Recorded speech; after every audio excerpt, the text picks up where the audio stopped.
Պարոն Ալեքսանյան, ինչպես եք գնահատում այս քննությունը, փաստորեն պարոն Ղազարյանն էլ ասաց, որ ներկա է եղել, խաղաղ հավաք է եղել եւ այսպես ասած սադրանքը սկսվել է ոստիկանական կողմից։ Հիմա էլ խաղաղ ցուցարարներին են դատում։ Ես ավելի քան վստահ եմ, որ թե ձեր մոտ, թե բազմաթիվ ԶԼՄ-ների մոտ եւ այդ ամեն ինչը եղել է ուղիղ եթերում,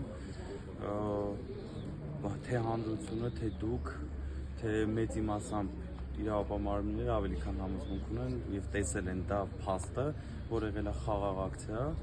եւ այս ժամանակահատվածում, այս 10 ամիսների ընթացքում ավելի քան մեր ձևը բարձ է եղել բոլորին խաղաղ շնորհքով հավասարակշռված եւ միշտ դա եղել մեր դրսեւորումը եւ այդպես էլ շարունակվում է եւ շարունակվելու է։ Ինչ վերաբերվում է այդ օրվան 15 հոգի, 17 հոգի ձերբակալված են եղել։ Այս պահին 15 հոգու տնային կալանքն է, եթե չեմ սխալվում, այն ինֆորմացիան, ինչը որ ես ունեմ, 15 հոգու տնային կալանք է քննարկվում եւ 2 հոգու կալանք։ Ես գնահատում եմ որպես աբսուրդային, սա իշխանությունների վախի դրսևորումն է, սա իշխանականների անճարության արդյունքն ու անճարության դրսևորումն է, խաղաղ ակցիա անող մարդկանց այդ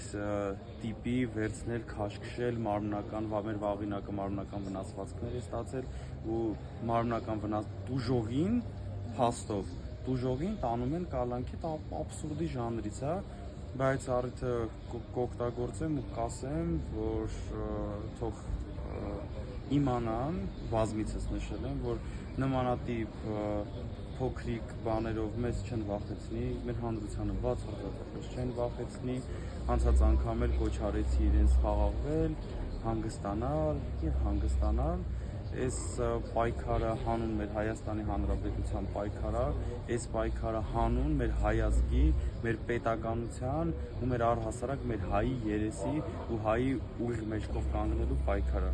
Այս պայքարին ինչ որ տես փոքրիկ, ինչ որ նմանատիպ միջամտություններով ոչ կարող են դանդաղեցնել, առհասարակ չեն կարող կանգնացնել, անգամ չեն կարող դանդաղեցնել եւ ասեմ ավելին, նմանատիպ ամեն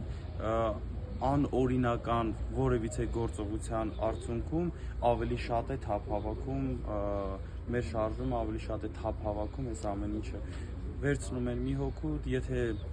գործընկերներս ասում են մի հոգու ձերբակալում են, փոխարենը 10 են գալիս, ես ձեզ փաստում եմ, որ 10-ը չեն գալիս, 100-ն են գալիս, սենց էլ մի քիչ շարունակեն, հարյուրավորներն են գալու մի հոգու փոխարեն եւ մեր հանրությանն էլ կոչ եմ անում,